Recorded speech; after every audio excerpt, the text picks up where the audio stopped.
And we're going to get started.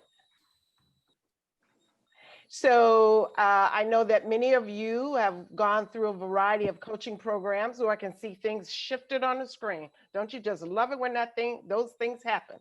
Um, but I am CTI trained before becoming an EI coach, and been CTI uh, coaching for probably about 12 years now, and then started with Daniel Goleman in his cohort 2, and so, but so as we get started, I'm going to put you off to the side so you can read that and take a moment. Just an FYI, Velma, it's coming full on my screen. Oh, okay. All right. Yeah. Just want to make sure. I know sometimes you know how you put people to the side, they can be over some words. But if somebody would just read this out loud, if you would. I want to put your voice in the room. Velma, I'll read it. It's Kathy. All right. Thank you. I want to ask you as clearly as I can to bear with patience with all that is unresolved. Try to love the questions themselves. Don't dig for answers that can't be given you yet. You cannot live them now, for everything must be lived. Live the questions now. Then, perhaps then someday, you will gradually, without noticing, live into the answer. I many times start my presentations with a quote or something. And given where we are right now in terms of really having a lot of unresolved things, I thought this was a nice quote because we are living with a lot of things that are unresolved. And so therefore, we're always searching for answers. But in fact, many of them we don't have.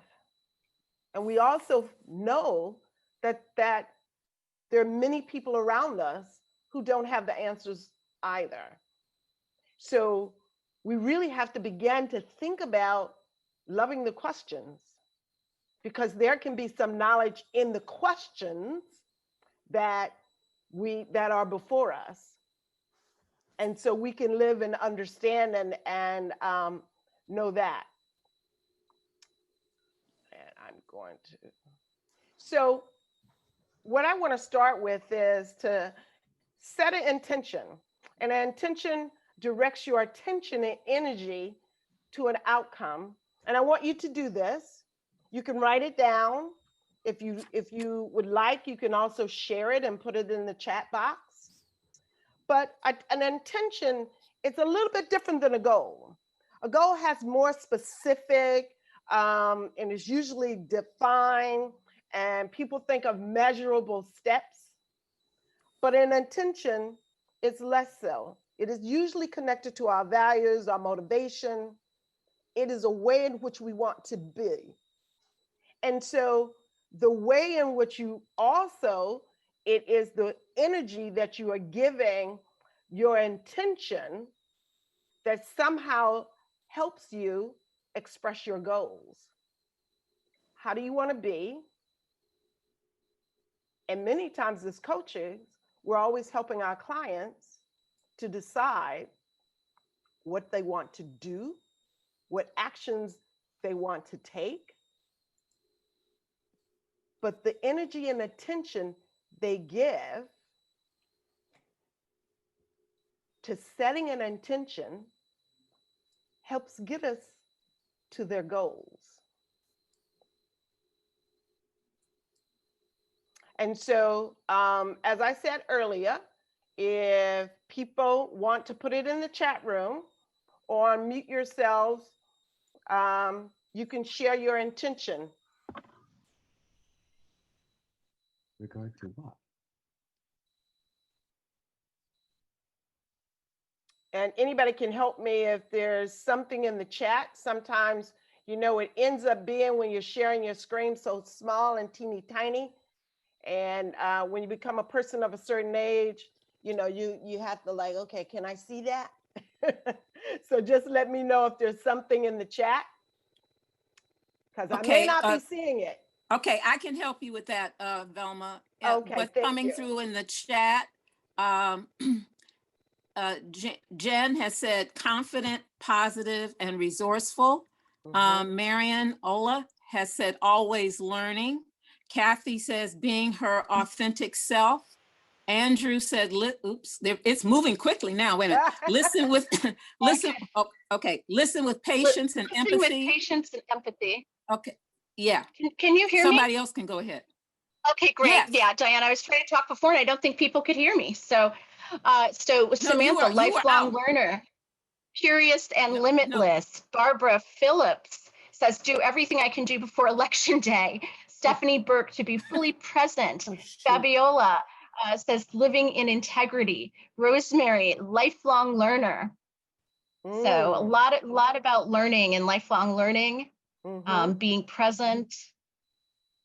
And Great. so, And I missed this before, but the quote you had on the previous slide, Velma, Samantha said it's her favorite quote, and that oh, it has excellent. been for a long time, and that it's posted on her refrigerator. So there you go.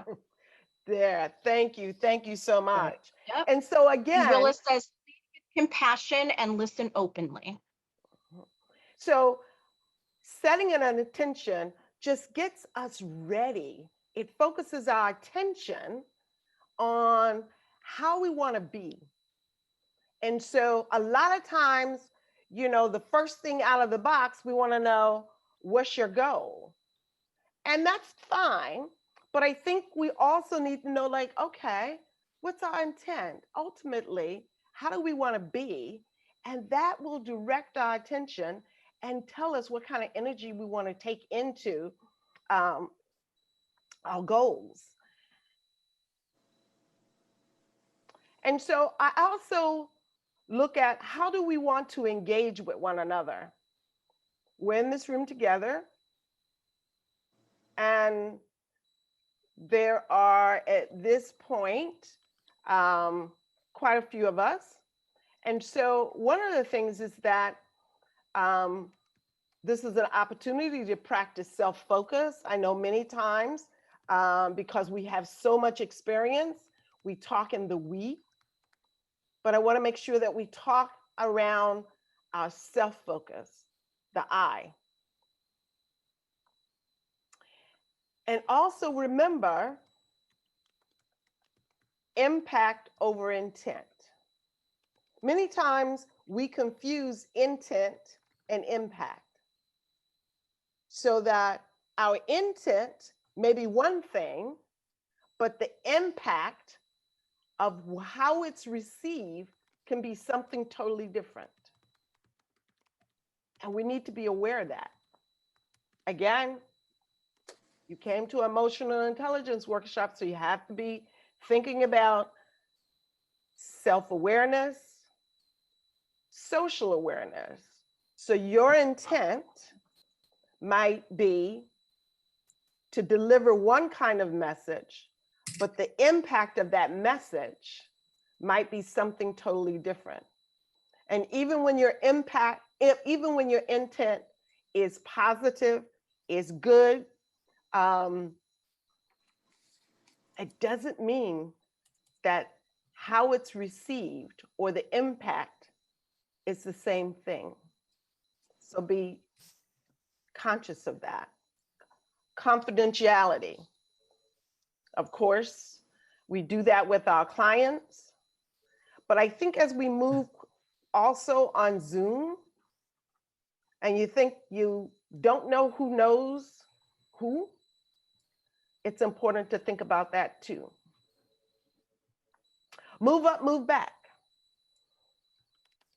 I want all of us to have everyone's voice in the room. So again, this is around self-management, and we'll get into the EI skills later, but move up, meaning put your voice in the room. Also, if you've been talking, move back. to see if somebody else are going to put their voice in the room. And so there's always this dance of moving up and moving back so that we ensure there is adequate participation among everyone. And assume good intentions.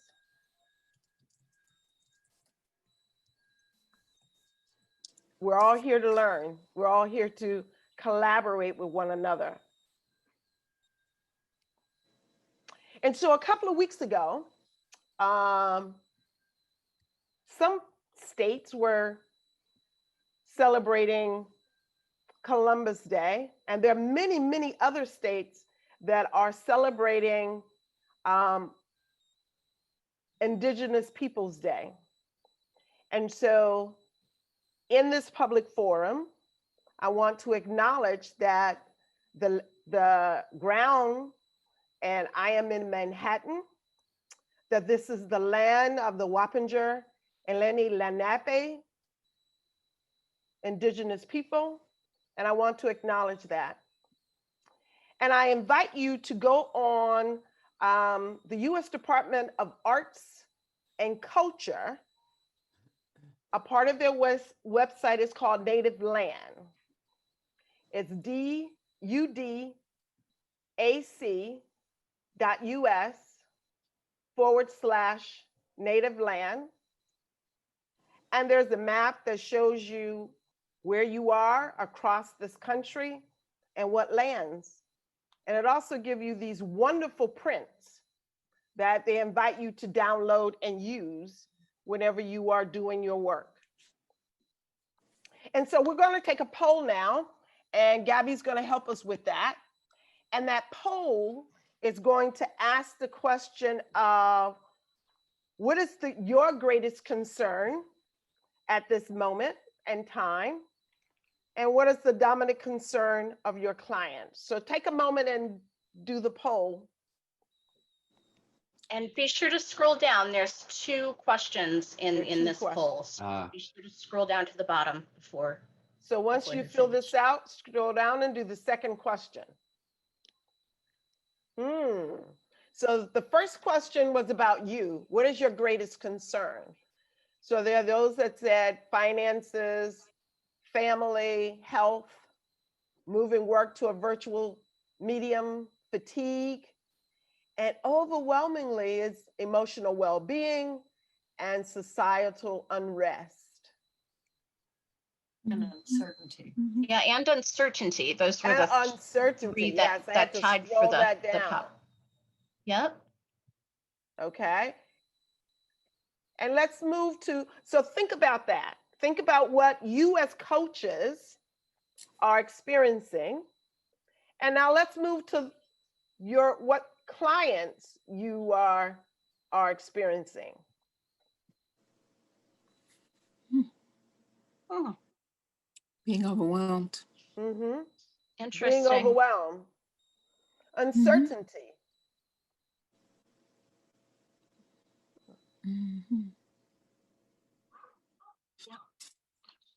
Okay. We can stop the poll. Were there any surprises?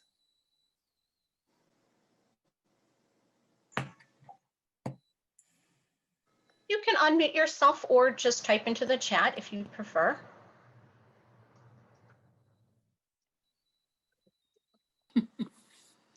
No surprises. No surprises. Yep. So now think about the first question and where coaches were and where you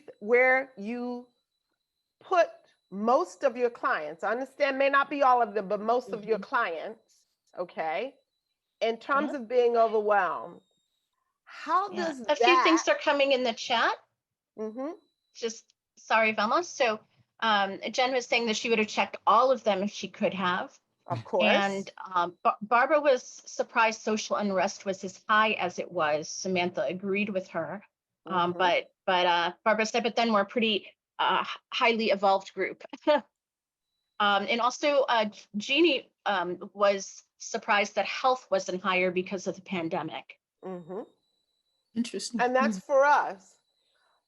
And also notice where you put most of your clients.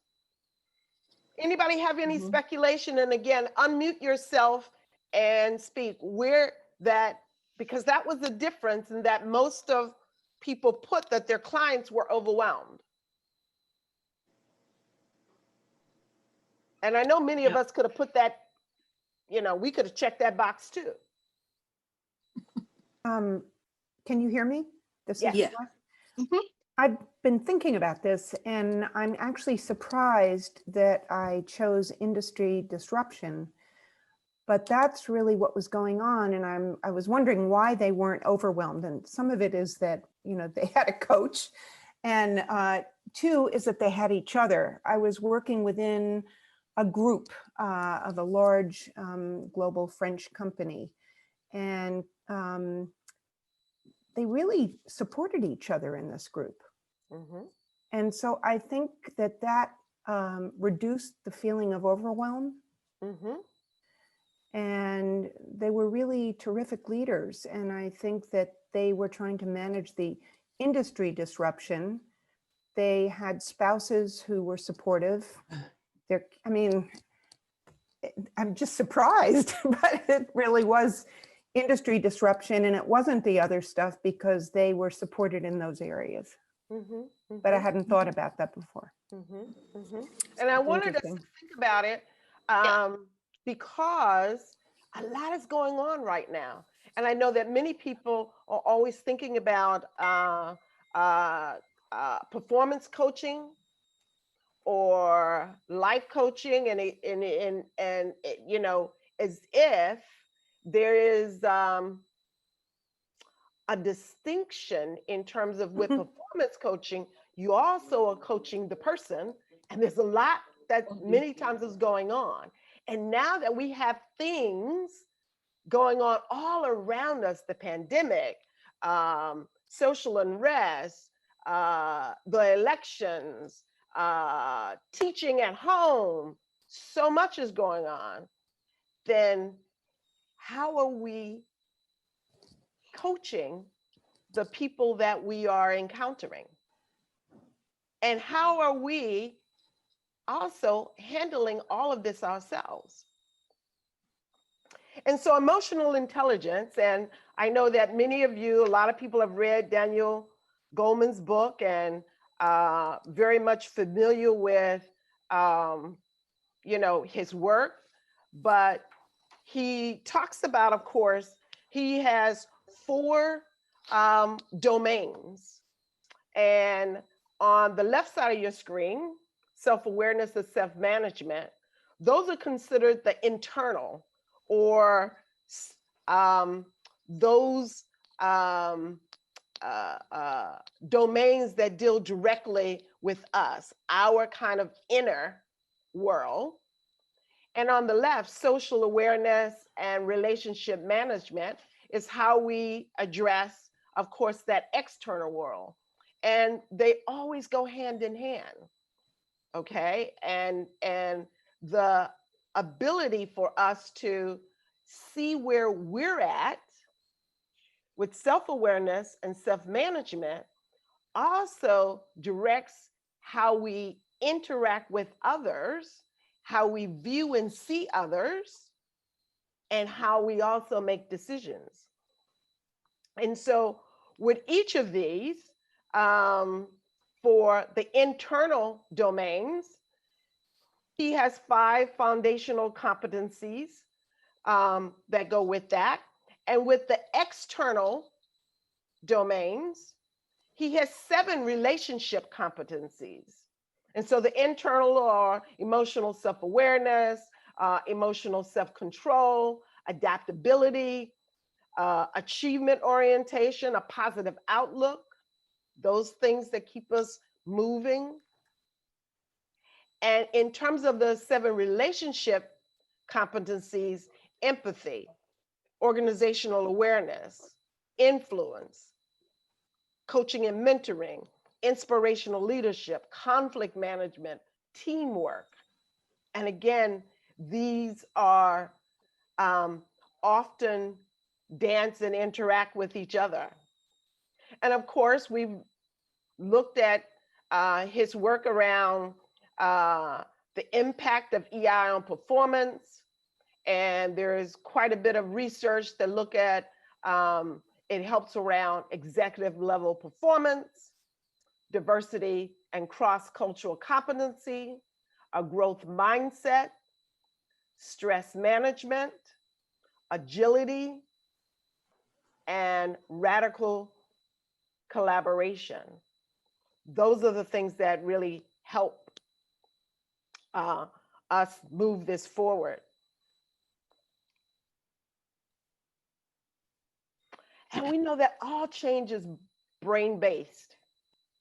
And so I want us to just take a moment and look at, and I know you've heard some of this before, but just trying to lay this foundation. Emotions and the brain. And so one of the things that I really like is the co-founder of the Anima Leadership, which is based in Canada, Shakil Chaudhry, looks at 3 ideas of understanding the conscious and automatic nature of emotions. And I think it just succinctly put this in the way in which he describes it. It just makes sense for how to describe this kind of connection without getting in all of, you know, the prefrontal cortex and all of that, which is good to know, by the way. But I like how he put this of tilting towards and tilting away. And that's our approach and withdrawal system, okay? There's a tendency to withdraw. It's more powerful than approach. And negativity bias, because there's also a tendency to remember the negative more than the positive. That's what's with all of us. And then emotional contagion, which is a part of our nervous system, that how we become in tune with each other. We can regulate and be regulated by others. When you have a group, and we have often heard that the leader sets the tone, but also know that the organization can also contribute to how we're regulated. If the organization tends to reward kind of people being angry and dismissive and whatever, then we tend to get into that habit. That's a contagion. And ordinarily, and we know that because if we move to another organization and the atmosphere is different, then we find that ourselves are acting a little bit differently. Perhaps we may think it's more like ourselves. And so what we are connected to, and then emotional triggers. We all know that flight, fight, or freeze. And so we have to remember what is our triggers emotionally, because it many times happens before we know it. So with that said, and I think I've been talking too much. Oops, I want to go back one. So now I want you to do is, if you have a piece of paper, take it out or use your phone, and I want you to think about and reflect on, in a way of journaling, right, on what was life like before COVID and sheltering in place before. Great. And Velma, in the chat, Jen Jakowski asked if you were familiar with the work of Mark Brackett at Yale. Absolutely. I'm very much familiar with his work. And I know he does a lot because I do a lot of work in education. And so his project, there are many schools that take advantage of the program that he has at Yale. And they use Ruler, and so they is the name of his project. And he also partners with I'm trying to think of a musician, and they have a program for adolescents that they work on.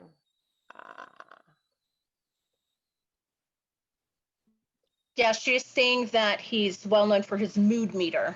Yes, yes.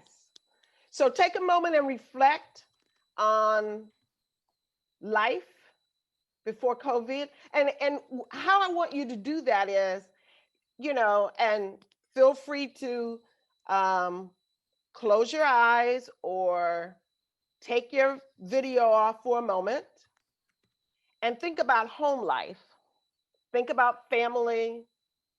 Think about your interactions, how you were moving kind of through life with your home, with family, relationships, work relations, the community. What was going on with you? What was your routine?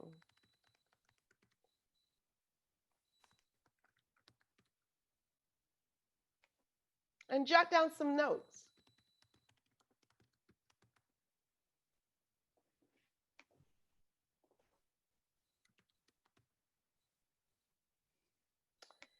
And then I want you to think about reflections of life now.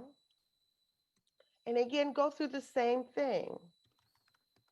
Movement at home, with family, family relations, work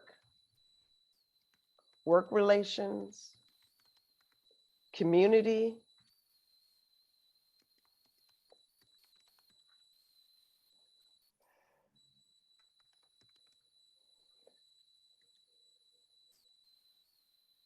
And jot down some notes around that.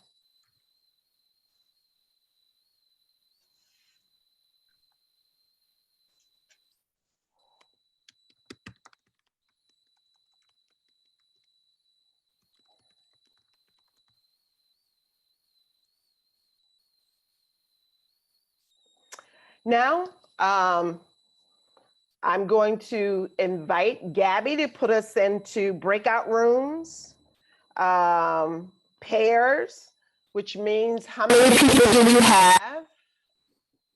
Overall, we have about 24 people. And so we might need to There might be one or two groups of three, but yes, for the most part. For the most part too. And I Yep. want you to think about this questions when you're in there. And perhaps, Gabby, if you're able to put it in the chat box, that would be great. Okay. Mm-hmm. And I want you to think about, what do you want to let go of? What do you want to preserve?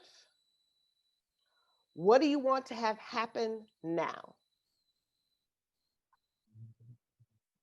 One point of clarification. The question is directed to both pre and post COVID. It is how you want to, what do you want to let go of? Just think about where you are now, and whatever's coming up for you with the questions, that's fine. What do you want to let go of? What do you want to preserve? What do you want to have happen now? We're in this place now. We're right here in this moment. So however those questions are hitting you, that's what I want you to. That's interesting. I want to piggyback further. People I was coaching, not that I didn't know them and asked them how they were doing in general, but I found out a lot more about their personal life during this crisis, because they were dealing with, some of them had children, and the kids are walking in and out of, of the when we were having, so then of course you ask, oh, how are you handling that? And it reminded me that even when we get back to the new normal, that is important to do, whether they're your direct reports or they're people you're coaching, to really get to know somebody more on a personal level, Right. what's important to them. And their Mhm. family generally is what's frankly most important. Mhm. Mhm. That's important. And I'm glad that you raised that point, because I think sometimes there's this pressure again of at least before kind of the sheltering in place. I want them to achieve. I want them to perform, and so we get focused on that. And it's not that we didn't know that the personal wasn't important. We knew that. We whatever. And if it came up, we always dealt with it. But it's in a different way now. Um, and a lot of that is maybe because it's different for us. Our lives are, more intertwined because we're at home, and so we're doing our coaching, and we have people in the next room. We have dogs coming in. Their dogs are coming in, or however, but it's on our minds, and so that connection, and it's okay, because I know we always want to be distant or we think of that as being professional, but in fact it all merges together.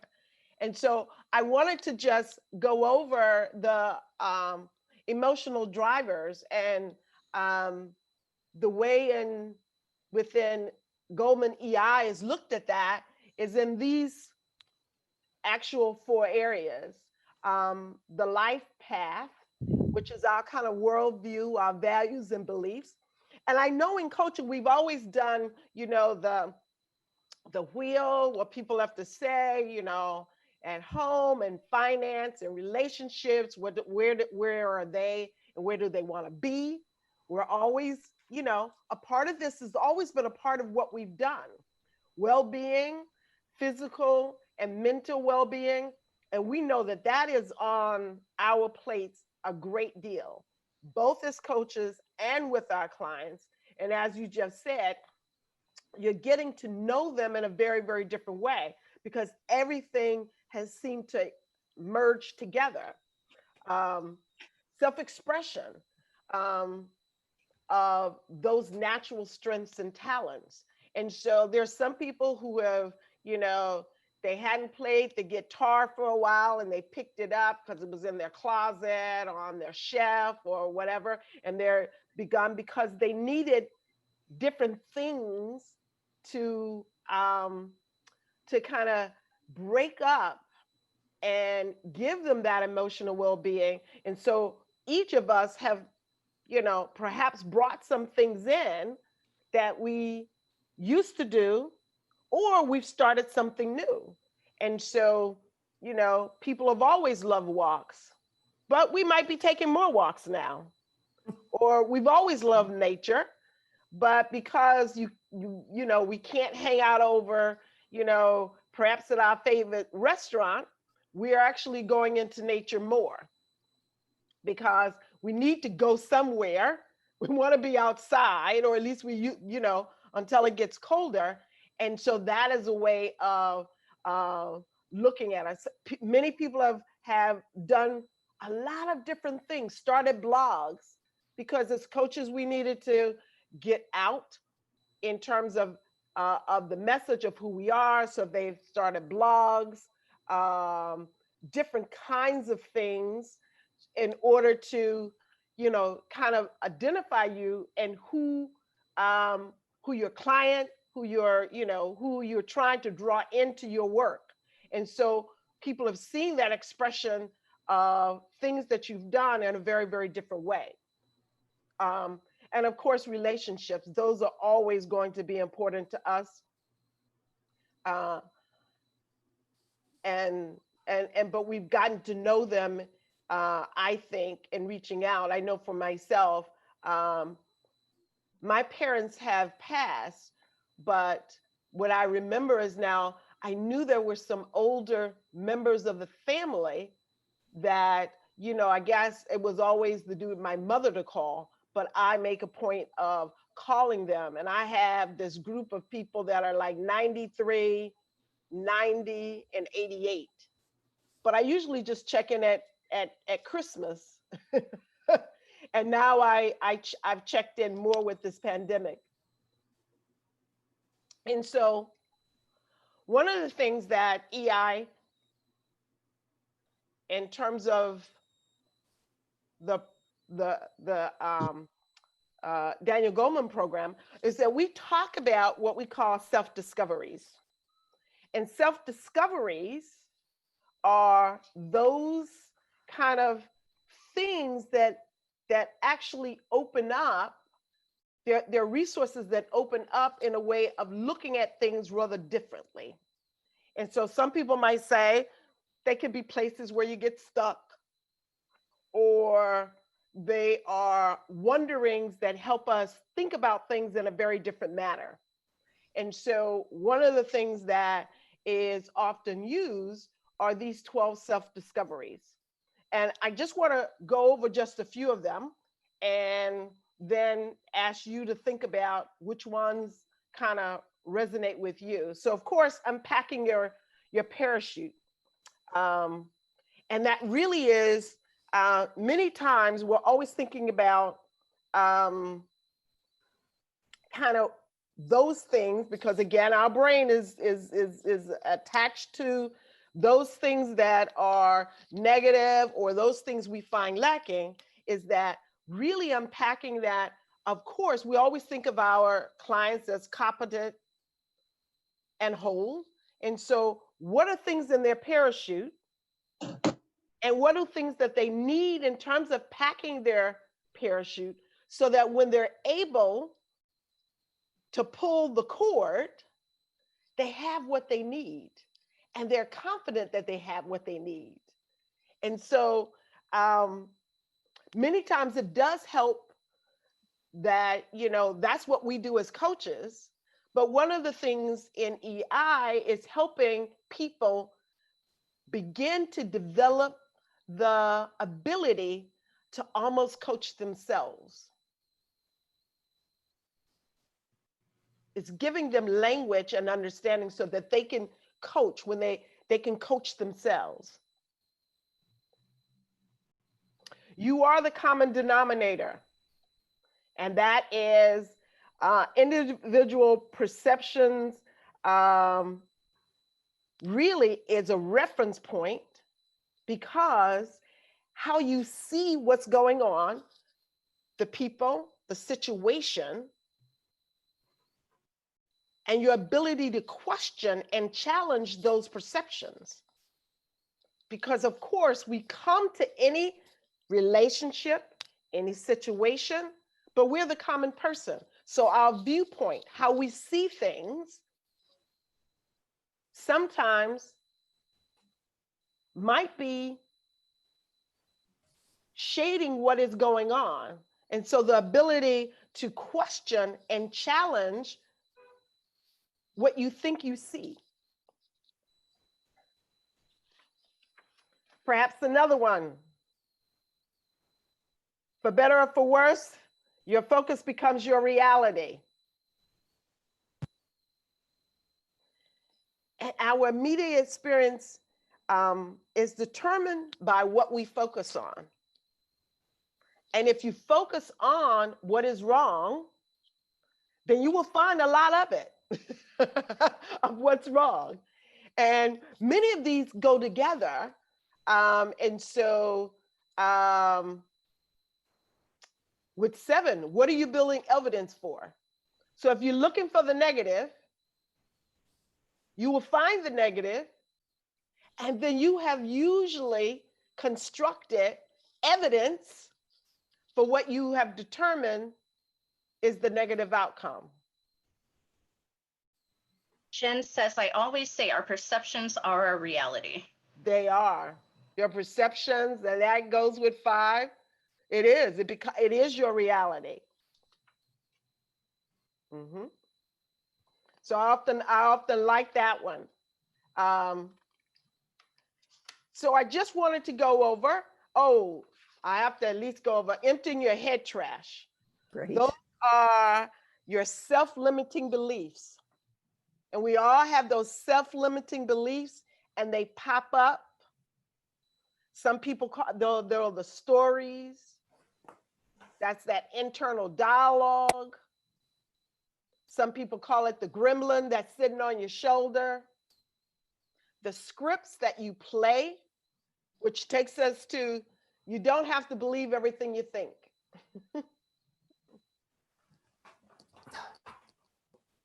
So Stephanie shares a favorite quote, when you change the way you look at things, the things you Yes. look at change.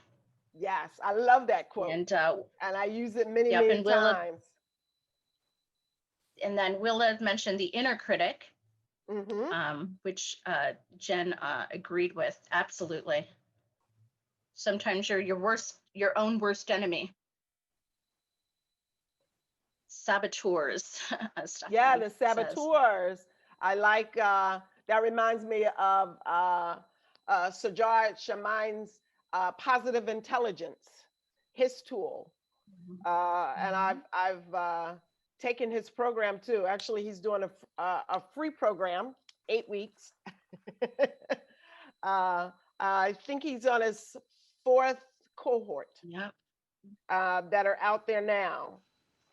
So I open the floor up to you. Which one of these resonate with you? Yep. And they're all intertwined. I'm not saying it's one or the other. Yep. Sometimes we go through many of them.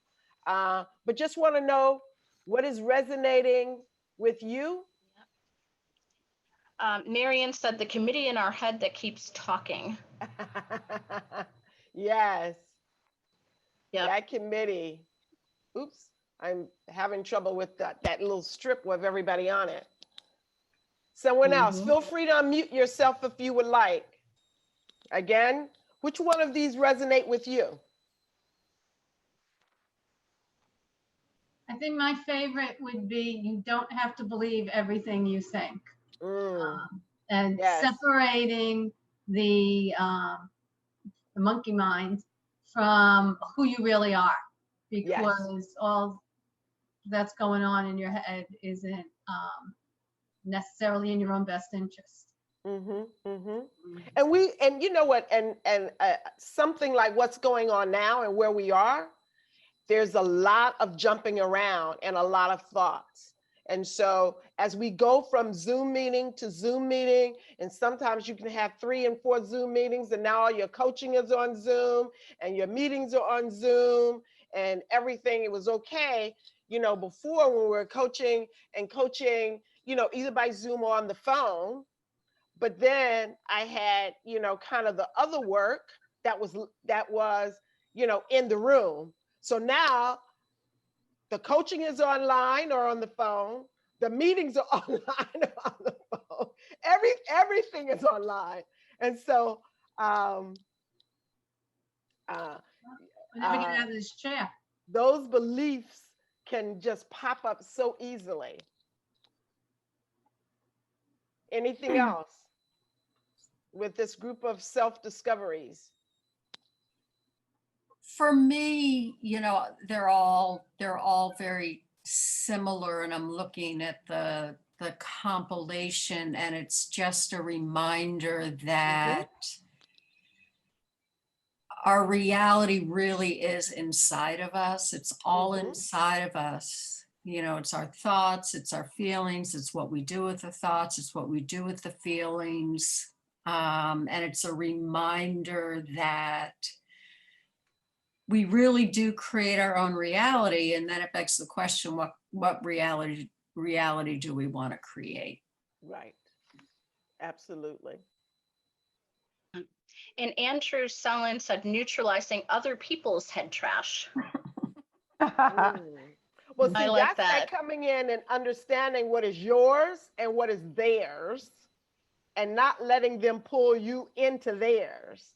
But sometimes our head trash bumps up against somebody else's head trash, and we have this circular motion going on in terms of they get you going, your script, and then you are triggering them, and then they're triggering you.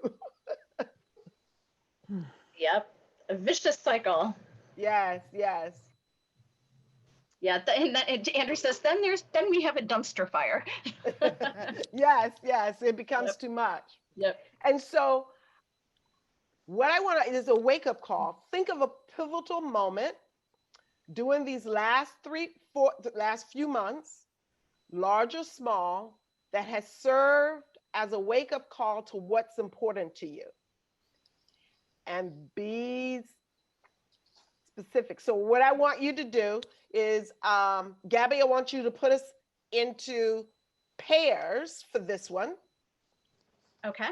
And if you would put the this bit and then just what is the wake-up call?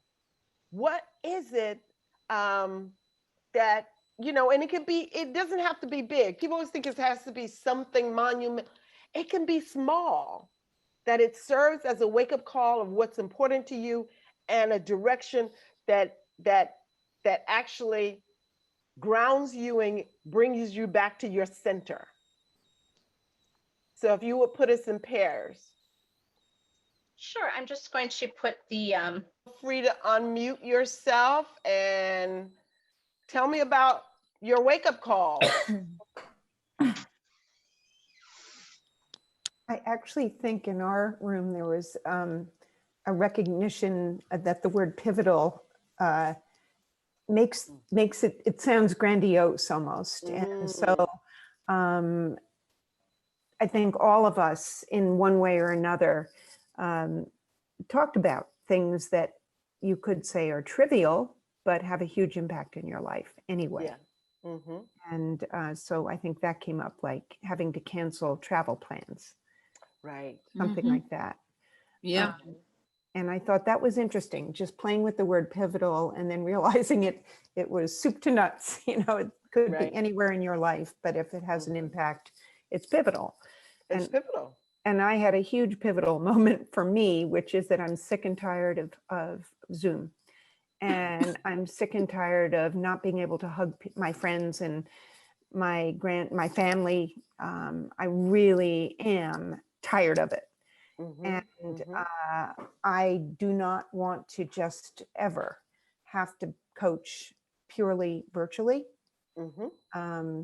I really think back, and I was very happy driving out to client places, and you get a sense of the organization, you get a sense of other people in it.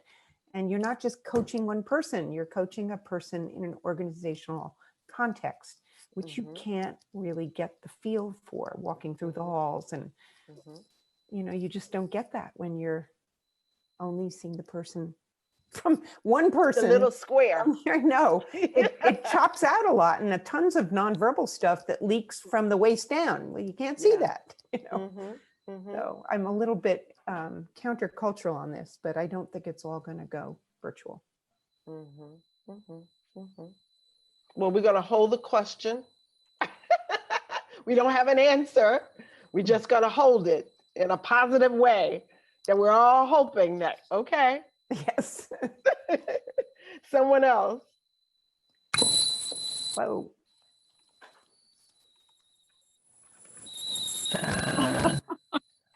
There's somebody in the chat. And Andrew mentioned in the chat, he said, one of us realized we need a new boss and one of us realized we need a new client. Both of us realized it was about parity, respect, and transparent communication. Interesting. Yeah. I can go. We talked about, I think, two things. One was the importance of being human and grateful to people during this time, because just everybody's dealing with stress in their own way. That started with a discussion around the 7 o'clock clap that used to happen, and showing appreciation. And then it pivoted into the desire to be around nature more and family, and really focusing on relationships and, in the nature thing kind of went a little further into like, maybe I want to leave the city, maybe I want to own a home because I would like to house my family, and have them closer to me physically and not just meet them for dinner and we were all kind of like, yeah, nodding like, yeah, this is actually what we would love too. And I was saying it wasn't something I had even thought about. I've always considered myself a city person, but just wanting just that quiet, that calm to live with nature is something that has shifted in my head. And now I'm open to it, which is interesting. Yeah, I have these, I'm at a point of, I think I would try living off the grid, and Yeah. yeah, I'm in a hammock. Well, I don't know about in a hammock now. Not sleeping in the hammock. I'm gonna have this place, but it's outside. It is a small structure. When you talked about bringing your family together, I thought of like a group of small structures in the woods. You're driving. You have all the water. I still want things, but you're using nature and a lot of things, just to just be away from it. And then maybe in the next 600 square foot small home, Tiny homes, yeah. away is my sister and her family. Yeah, I love that. Tree Yep. houses. Yeah. So thank you. What I wanted to do is kind of connect the dots. So one of the things around emotional intelligence and emotional intelligence coaching, and I did do training around emotional intelligence before I became a meta coach with the Daniel Goleman coaching program.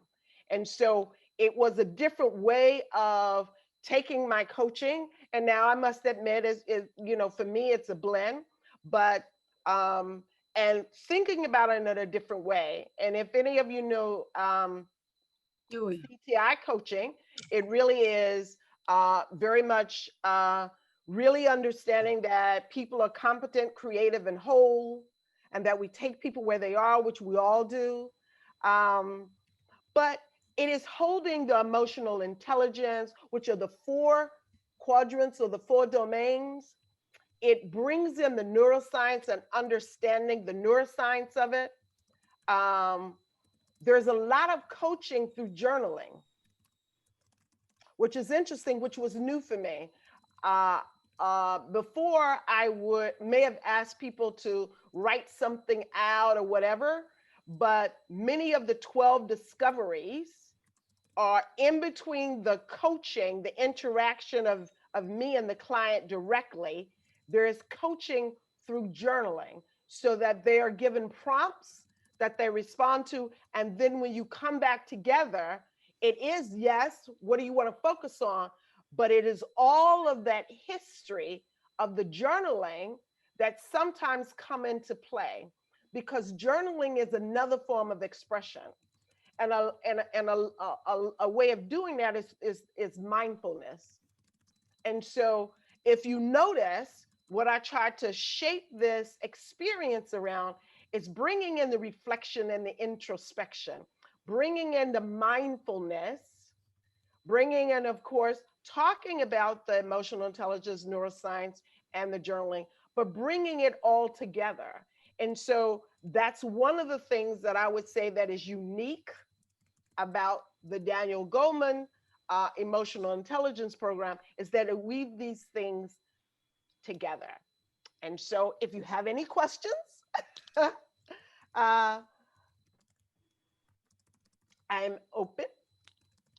So are you saying that this is Diane? Are you saying that this is what the new normal will look like? What I believe the new normal will look like is that, because there are,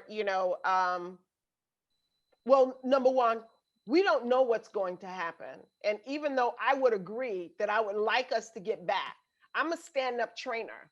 So what I was used to doing with the coaching is doing a lot of stand-up training. That was like the other side. I do coaching and I do stand-up training. And of course, people don't really want, or the stand-up training when everybody's in the room, okay?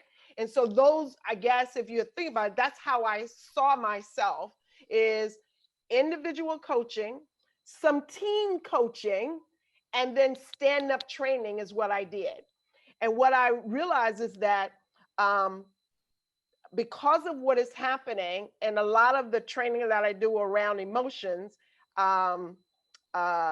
is that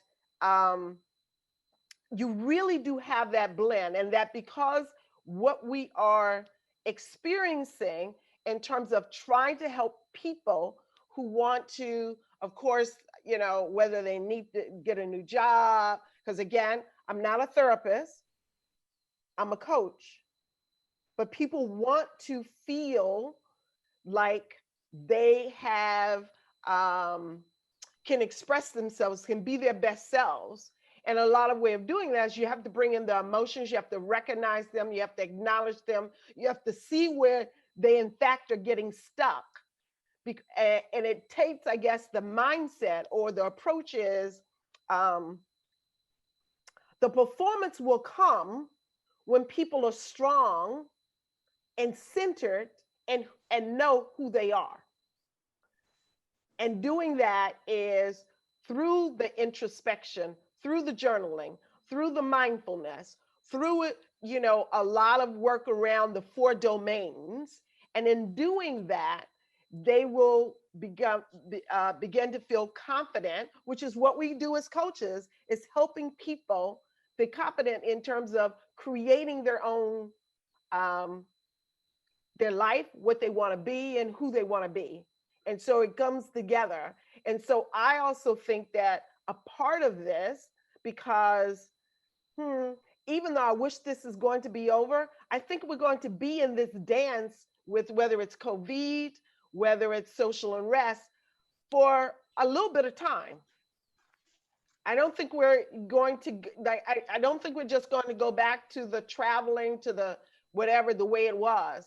And I think we're going to have to embrace this in a very different way. And we have to, we as coaches, but also our people. And I think emotional intelligence enables us to do that, I think, in a more effective way. And so I could have given you the research on why IEI is important, the case studies on, why, but you can read that. You can, there's a lot of research out there. I wanted you to see it in a very different way. Thank you. Other thoughts? Thank you so much, Velma. Yes. And everyone, I did paste the link to the event survey in the chat area. You'll also get an email in the next few days with that link as well. But if you're inclined, you can do it right now. Thank you so much, Velma, for joining us. If there are more questions, I'll hang around as people leave. Feel free. Thank you very much. It was Thank you. great. Thank you so much. Thank you. Thank you. Have a great night.